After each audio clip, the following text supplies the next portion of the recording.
অপমানিত স্থানে কখনো দ্বিতীয়বার ফিরবেন না। যোগাযোগের তৃষ্ণায় মারা যাবেন, তবুও যোগাযোগ করবেন না। আবারও বলছি, কখনোই না।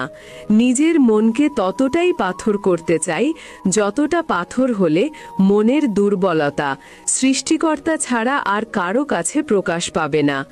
আমি অল্প অল্প করে নিজেকে সরিয়ে নিচ্ছি সেই সব জায়গা থেকে যে সব জায়গায় আমি নিজের উপস্থিতির মূল্য পাইনি।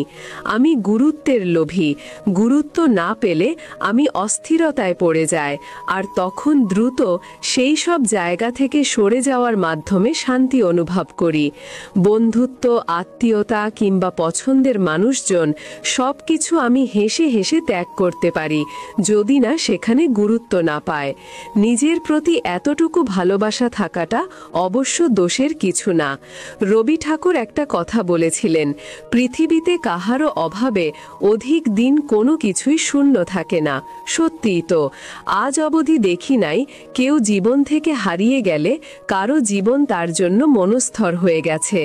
বরং সেই মানুষটার শূন্যস্থান কোনো না কোনো সময়ে ঠিকই পূরণ হয়ে গেছে, হয়ে যায়। কত ভালোবাসাবাসী, কত মনের টান, কত স্মৃতি উপেক্ষা করে মানুষ দিব্যি ভালো থাকে নতুন মানুষ নিয়ে। পৃথিবীতে সত্যি কোনো কিছুর জন্য জীবন কখনো থেমে থাকে না। নিজে নিজেই হাসতে শিখুন। কিভাবে কাঁদতে হয় তা শেখানোর জন্য সমাজের প্রতি পদে পদে মানুষ প্রস্তুত আছে। বিশ্বাস একবার ভাঙলে আর জোড়া লাগে না। ব্যাপারটা এরকম না হয়ে যদি এরকম হতো, বিশ্বাস একবার জোড়া লাগালে আর ভাঙে না, কতই না সুন্দর হতো। 3 জন মানুষকে বাড়িতে আসতে দেবেন না। 1 আপনার শত্রু, 2 ভদ্র বেশি বন্ধু, 3 ভণ্ড পীর বা সাধু।